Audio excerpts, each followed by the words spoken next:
It is Thanksgiving week here in the US, and while we don't do no effort November, we are actually taking the week off. And so today we're going to follow something of a tradition on the channel, tackling some DIY project over the Thanksgiving break. And today we're going to be dealing with my 2023 Ford F-150 Lightning, and we're going to be giving it a bit of a software update, but it's not a traditional over-the-air software update. This is an update specifically for the instrument panel cluster, or IPC. It's basically the thing that sits behind the steering wheel that the driver uses to know how fast they're going, etc., etc. Being a 2023 F-150 Lightning, this truck came from the factory with software on the IPC that gave me access to a whole host of different features.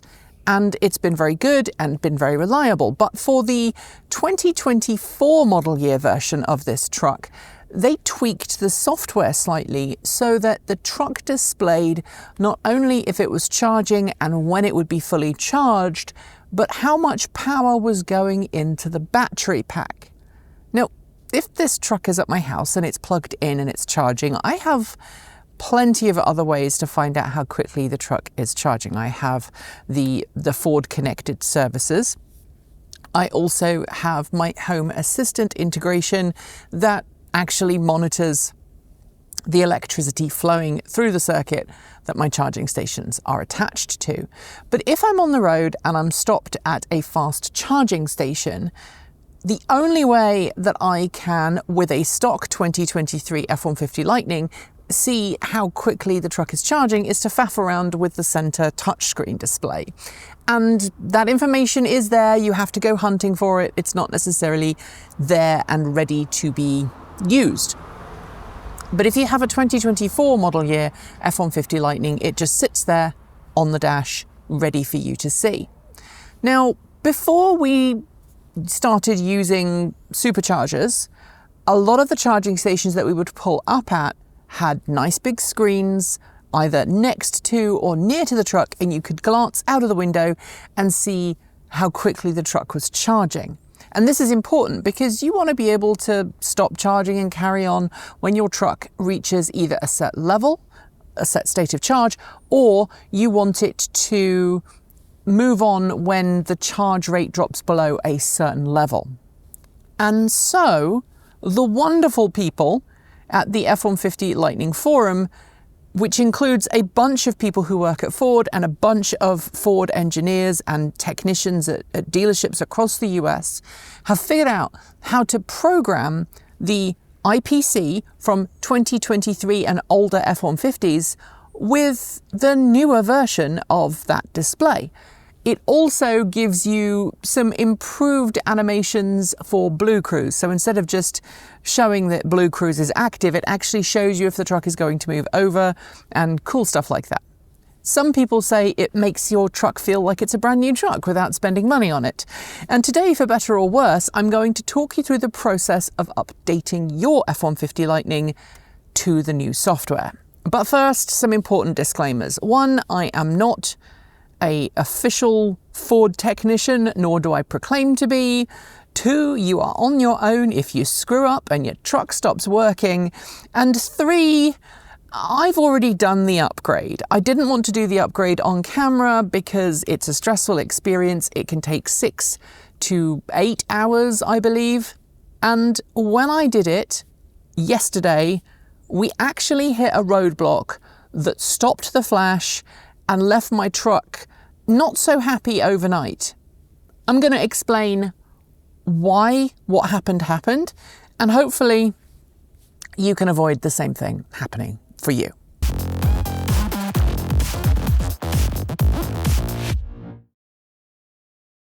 Before I get into this video, I do want to acknowledge where I'm filming this. I'm filming this on my driveway. It is a sunny afternoon and the sun is streaking in through the truck, which means the picture doesn't look its usual amazingness for this channel. The second thing is that we're parked right in front of the chicken coop. Thank you, Charlie. Perfect timing. And that means that my rooster Charlie is probably going to be cock-a-doodle-doodling throughout the entirety of this video. We'll do our best to make him sound sotto voce. Anyway, let's get on with the process. In order to work on any modern vehicle, whether that is an EV or an ICE vehicle, you're going to need to have some important tools. Now, the tools in some ways are very general. In other ways, they're very specific to the F-150 Lightning. So, as is always the case, and as I mentioned at the beginning, I'm not a technician, I'm not an expert. You are on your own if you decide to do what I have done, and it's up to you to do your own due diligence to make sure that everything works according to plan. So let's go through the list. First off, you're going to need an external power supply. In my case, I picked up a really robust 12 volt, 1.2 kilowatt server supply off of Amazon. And I also picked up some brand new 2-gauge jump cables. I say I picked up some brand new 2-gauge jump cables because the first time I tried flashing the truck, I used the jumper cables that we've had in our garage for years and years. They actually came with us from the UK to the US. They're about 20 years old. And long story cut very short, 94% through the process yesterday, I came outside to check on the truck and there was smoke rising from the jump cables, and I looked at the inside of the jump cable and it was starting to glow orange, and that was because the cables inside had got some rust on them. That meant it was higher resistance and it could have been very, very bad indeed. So if you're going to do this, make sure that you not only have a good 12 volt power supply that can provide about 1 kilowatt of power, but also make sure you have really good quality jumper cables and that you appropriately rate them. Other people who have done this have monitored how much power the truck pulls from that 12 volt power supply while it's doing the update, and it can be as much as 75 amps or more. And you need to make sure that the cables you are using are rated for that kind of current. Technically, we probably could have gotten away with 4-gauge, but 2-gauge is better. 0-gauge is even better. So make sure you get appropriate cables and that all the connections that you are connecting between the power supply and your vehicle are clean. They don't have any corrosion, because that will increase resistance in the circuit and that could potentially cause problems. Of course, to run that 12 volt power supply, you're going to need a reliable external source of mains electricity. I actually ran an extension cable from the front of our house to the truck, and that mains electricity not only powers the server power supply that I'm using to provide the truck with 12 volts, but it also allows me to power my laptop, which is the second thing you're going to need. This is my old MacBook Air. It is running a version of Parallels Desktop, and you're going to need a Windows compatible machine because we are going to be using a program called FORScan. It is available online. You can download it and buy a yearly license. You are going to need that to actually do the programming here. Not only that, but you also need to use the latest beta software, which you can download from FORScan's forums. I will put a link in the down below.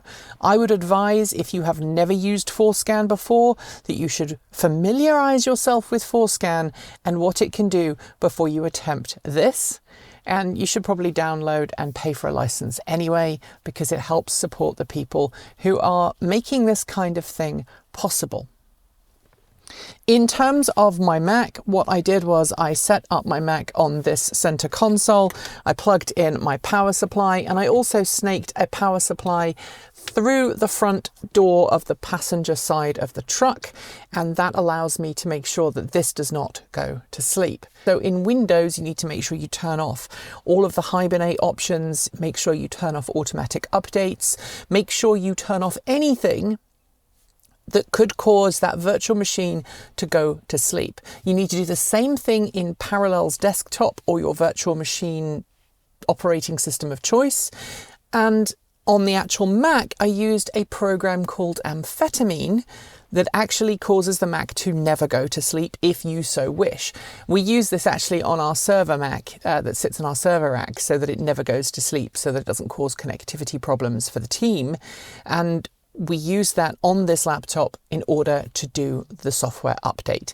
It is super important because if your laptop goes to sleep or the battery runs out, then the software will not properly update and you'll be left with some mess to clean up, as I did yesterday. Before I plug this dongle into the vehicle, let's talk about why we need that 12-volt external power supply and why you shouldn't rely on your vehicle's 12-volt accessory battery. First, when you're doing an update like this, the vehicle in question isn't fully on and in drive mode. So for an ICE vehicle, that would mean the engine isn't running. For an EV, it means the traction battery pack isn't running the onboard DC to DC converter to keep the 12-volt battery topped up. And you need to have a steady supply of 12 volts to the vehicle so that it can reprogram all of the chips it needs to as part of the procedure. Now, unlike a smartphone or your computer, a vehicle like my F-150 Lightning doesn't have just one computer in it. It has lots of different computers in it. And every time you do an update, you're going to be focusing on a specific computer or maybe a couple of computer modules within your vehicle. And it's super important that the update process goes as smoothly as possible. You do not want to rely on the 12-volt battery because if that 12-volt battery dies, you're going to have a failed flash and that can cause a lot of headaches. I was very lucky yesterday when my 12-volt power supply, it was doing just fine, but the jump cables were not coping with the current, and out of an abundance of caution, everything got aborted. I went down to a local car shop and I bought a brand new higher gauge jump start cable and actually restarted the flash procedure. This particular one, the IPC update, takes, well, officially it takes between 3 and 7 hours. The 2 times I did it, it took about 6.5, 7 hours to complete the flashing process. I started initially yesterday at 10:20 in the morning and it failed about 4 o'clock in the evening when the update process was actually at 94%. I've since learned that if you get that far in the flashing process and something happens, you can actually go back and just flash the bits that you hadn't flashed. And that saves you a lot of time. I didn't know that at the time, so I actually went back to the beginning and started the flash process again from the start. We started about 6 o'clock in the evening and it finished about midnight midnight this morning. So it takes a long time. So you really do need to make sure that you have that solid 12 volts supply and that you do not interrupt the vehicle. All right, so let's plug this in. So first things first, we're going to plug in one side into the laptop, and then you're going to plug the other end into your onboard diagnostics port for the F-150 Lightning. It's down by your left knee, just underneath the dashboard here. Then what you're going to do is you're going to go ahead and you're going to open up the FORScan app. Now, there are some files that you're going to need to do this flashing process. I'm not going to link to them in this video, but I'm going to link to the forum post where you can download those files. And there are 3 files you need for the flash, and then there's a 4th file you need called an as-built file. Now, because I have already done this, I'm not going to go through the process of doing it again, but it's down to you to download those files, check that they are the official files, and again, you do this at your own risk. So in order to start the process, what I have to do is turn my vehicle on. Now I could just put my foot on the brake and turn it on normally, but because I know I have a 12-volt power supply, I'm just going to press the power on button. Now, FORScan talks you through the process. It says, please make sure the following conditions are met. Ignition key switch is in the on position. You've connected to the device and the vehicle is not moving. It gives you a bunch of warnings.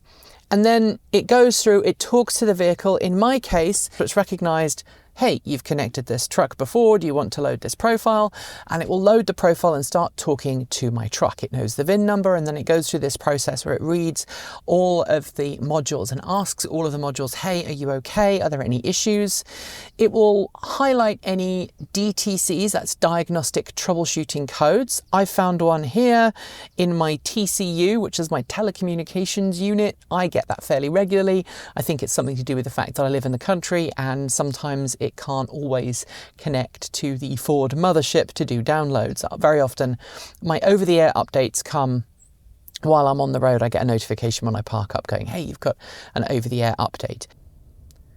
Before you start the flashing procedure, I'm going to assume that you've successfully connected your vehicle to your laptop. You have your power supply, verify that your laptop is not going to go to sleep if you're using one, and verify that you have your power supply turned on under the truck and it's providing power. Now, a good way of checking that is to look at the power that's running into the truck, and if the 12-volt battery is getting power from the vehicle, it will show you in the onboard screen here. It says currently that it's getting 13.4 volts, so I'm happy with that. What I'm now going to do is I'm going to click on the picture of the computer chip on the screen here, and remember, you need to have the beta software of FORScan for this to work.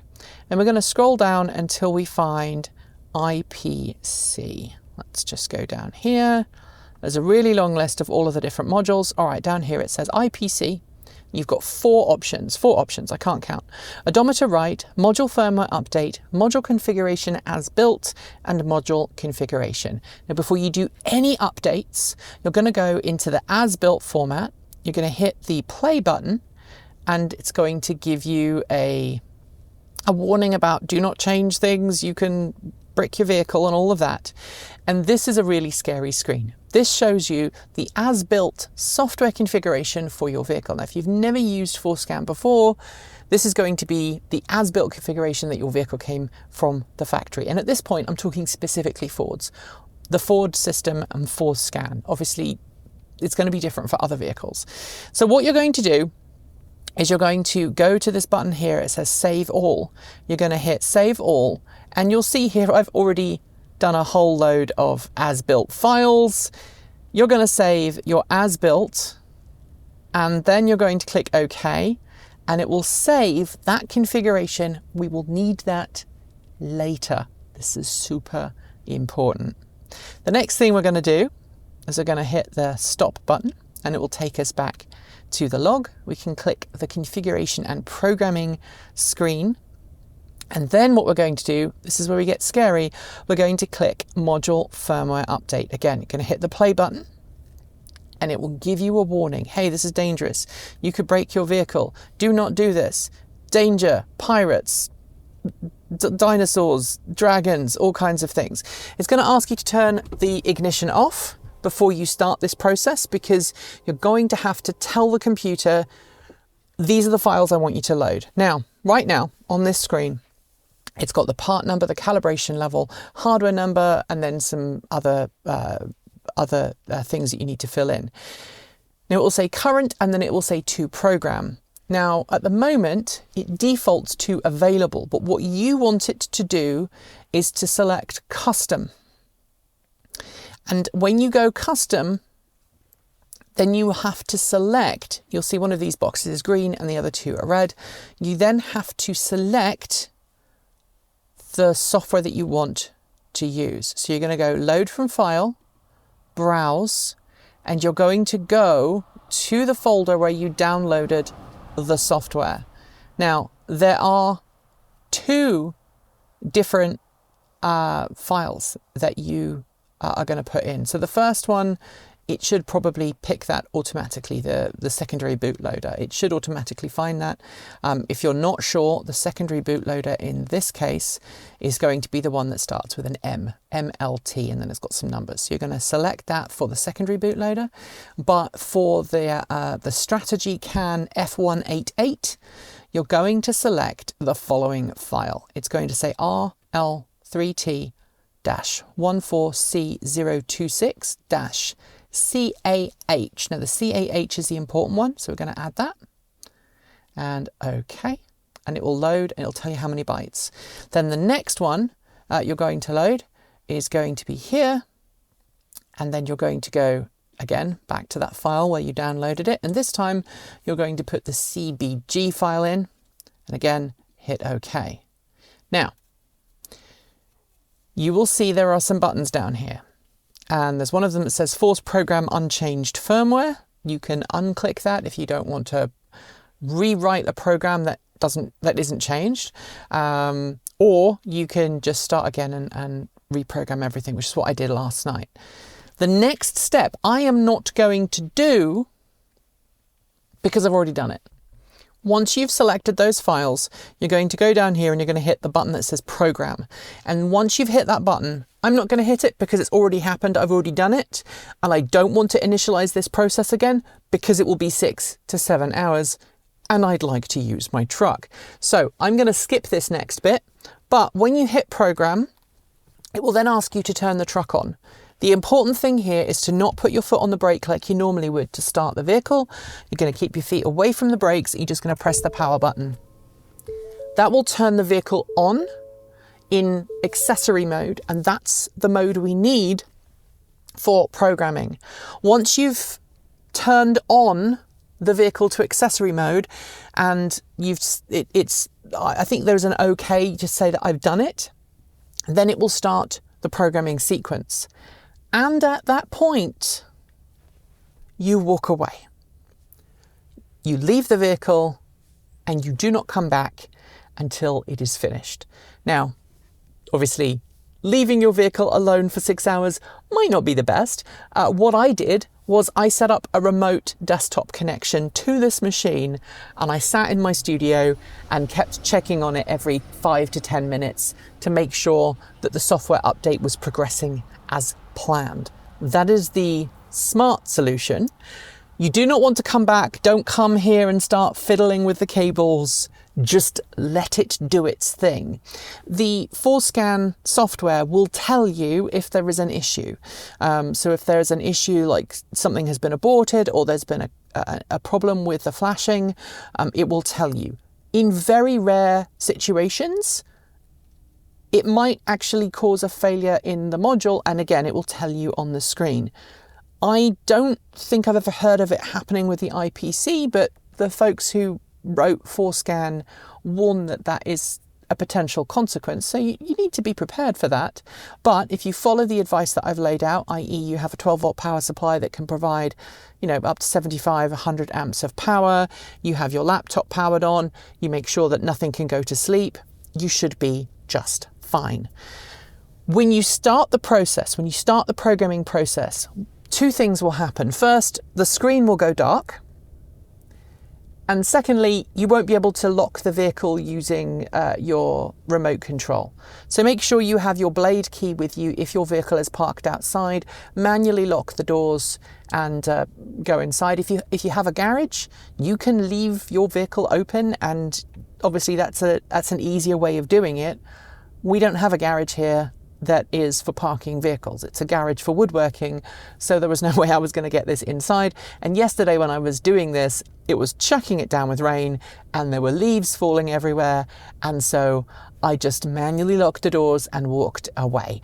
And I don't think I've been as nervous about anything before this, except maybe my citizenship test for the US. I think that was the last time I was this nervous about something. And when it failed, I got really nervous, but then I kind of got a hold of myself and went and got a new jump cable. The second thing that will happen when you're doing this process is that your vehicle will start buzzing like bees. Angry, angry bees. Random buzzing sounds will come from all around the vehicle. That is normal. That is part of the process. My advice is to come outside and check every 20, 30 minutes or so. Make sure the jump cables are nice and cool. There's no heating that shouldn't be there in the cables. Make sure that there's no overcurrent or overvoltage or undervoltage. That the laptop still is fully charged. That the 12-volt supply is still working as it should. Check that regularly because, as I say, you don't want it to fail. And when all of that has happened and the truck has stopped buzzing and the process is completed, FORScan will tell you on the screen it's successfully completed. You can then go back to your vehicle, and if you have a 2023 or older F-150 Lightning, you then have to do a reprogram of the vehicle's IPC system. And what you need to do back in FORScan is you need to go to your configuration window, configuration and programming, and then you're going to go to the IPC module configuration as built format. You're going to hit the play button. Again, it'll give you the same warnings. And then what you're going to need to do is hit load all. Now what that is for is you're going to need to find the as-built file for a 2024 F-150 Lightning. And this is really important because the as-built file is what you're going to do to make sure that this is reverted to stock configuration, and you can't do anything until it's gone back to stock configuration. So once you've found your 2024 IPC as-built file, you're going to load it, and it will tell you that it's properly loaded, and then you'll be able to write the file properly to flash it, and the procedure that I'm just about to show you will make sure that everything is set up as it should be. Now, I'm going to do it slightly differently because, I've already programmed it, but how you do it is you hit write, and then it will ask you to turn off the vehicle, to turn off the ignition and power cycle it, and there'll be an OK that comes up. You're going to go through that process, and then you will have a stock 2024 dashboard for an F-150 Lightning in your 2023 or older F-150 Lightning, and it will add some extra features. Now, if you had things like matrix headlights, or you changed the number of indicator flashes, or you did other modifications, you might need to go back and add those manually. But if you know what I'm talking about, chances are you spend a lot of time on the F-150 Lightning Owners Forum, and I'm going to trust that you are big boys, gals, and non-binary pals, and you are going to take it on yourself to look up the right modifications that you need to do in order to revert that as planned. I'm not going to talk about that here right now, but hopefully this is a 50,000 foot view as to what everything needs to be. Now, once you've done all of those updates, it's just a matter of turning your vehicle off, unplugging and unconnecting everything. Now, what I tend to do is I tend to close FORScan down before I disconnect it. So I've closed FORScan on my laptop. Follow the link, by the way, that I'll put in the down below if you want to get one of these yourself. Make sure that you look after it, because this is an important programming thing that you can use to make sure that you add extra features or tweak your vehicle. There's a whole load of other things that you can add to your vehicle. So companies like Ford, they will build a vehicle using a particular set of hardware, and there are lots of options that may or may not be available out of the factory that are added later, and you can maybe sometimes activate those extra features either before they're officially pushed out in an over-the-air update, or you want to tweak them. So for example, on the F-150 Lightning, you can have what's called silent mode. So normally when you approach the F-150 Lightning, it will detect your key or your smartphone, and it will turn on its lights as a courtesy. And when you open the door, the interior lights will come on and it'll go, "Hi, you're back." Well, on this truck, I've set a option in the dashboard, you won't be able to see it because of the light, that allows me to activate what's called silent mode.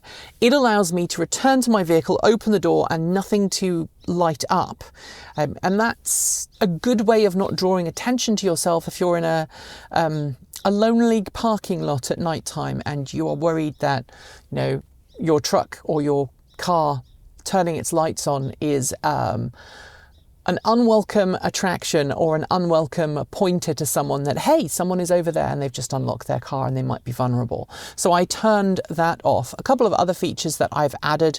I've added a couple of screens that allow me to add, for example, extra cameras. So you can't see it right now, but when I'm driving, I have the ability to show the cameras on either side of the truck while I'm driving along the road. And if I'm driving in a particularly narrow lane, I can turn those on and it allows me to make sure there's nobody in my blind spot. Not that the Lightning has a particularly large blind spot. It's actually better than a lot of trucks, but it allows me to have some extra safety there.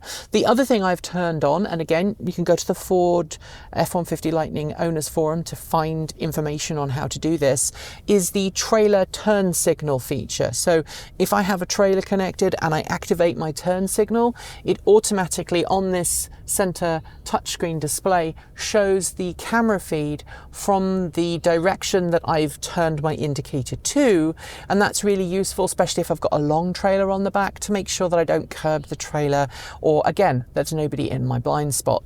So these features are all things you can add with FORScan. I'm not going to go any further into it now, but hey, if you're feeling brave, give it a go. Obviously, do backups of all of your configuration files, like I showed you at the very beginning, before you get too far into the process. And don't panic if something goes wrong. Make sure you join up with the Ford F-150 Lightning Forum, because there are some amazing folks on there who are very, very knowledgeable and can help you if something goes a little awry, as what happened with me yesterday. The final thing to note, when I did this update, because I was doing it outside, I actually pulled the frunk down on the truck. And that means that when I turn the truck back on, if I try and move the frunk right now, it'll just angrily beep at me. And a lot of people ask what happens if the frunk doesn't move. So what you do, unplug everything, make sure that you put the panel back that you have to remove to gain access to the jump points, and then very, very, very gently pull the frunk down until it's almost closed, and then after a second or so, you'll hear the truck grab hold of it and pull it down the rest of the way, and it will lock the frunk, and then you'll be able to operate the frunk as per usual. So yeah, whatever you're doing this Thanksgiving, I hope you have a good one. I hope you're safe. I hope that you are with people that you care about who also care about you. And if you're going to be making tweaks to your vehicle, let me know in the down below what you have done to make your car slightly less than factory standard. Thanks for watching today. You can connect with us on Patreon, Discord, Mastodon, Blue Sky, or through our website. Massive thanks to the amazing folks scrolling by right now. You are the reason we can stay independent and keep making content without corporate influence. Want to see your name listed here too? Support starts at just $1.50 a month, and you can now even gift memberships. And of course, a massive welcome to our newest members: Adam B, Andrew Brown, Tiara Graves, Philip Jackson, Dieter Mulhop, Noor Naif, Annie Onimus, Todd Plenis, Barus Sharati, Andrei Starsky, Ralph Stultz, Richard Teague, Triple A He They, Lisa Vargi, Vicky Morales, Magpie Motors, and Travis Whitman. Thank you for joining up to support the channel. At this particular time in history when everyone's feeling the pinch, we are so grateful that you've joined the team, and that allows us to keep making great content. If you'd like to join them, you'll find our Patreon link below, or you can sign up via YouTube. If you're signing up for Patreon though, please go to the Patreon website. Do not use the Apple or Google app, since both take a big cut that hurts your wallet and reduces the income we receive. Prefer a one-off contribution? We've got Ko-fi, Bitcoin, a PO box, our swag store, and even an Amazon affiliate link, all great ways to make sure your money helps us. We post new videos every few days on the main channel, plus extras over on TE Take 2. And since YouTube comments, while open, aren't safe for us, the best way to chat with the team is through Patreon, Mastodon, Blue Sky, or our website, or in fact, our Discord chat. If you want more, the mighty algorithm thinks you'll like this video, but we'd love you to check out this one instead. Be awesome, be kind, be intentional, and never forget to resist. Keep evolving!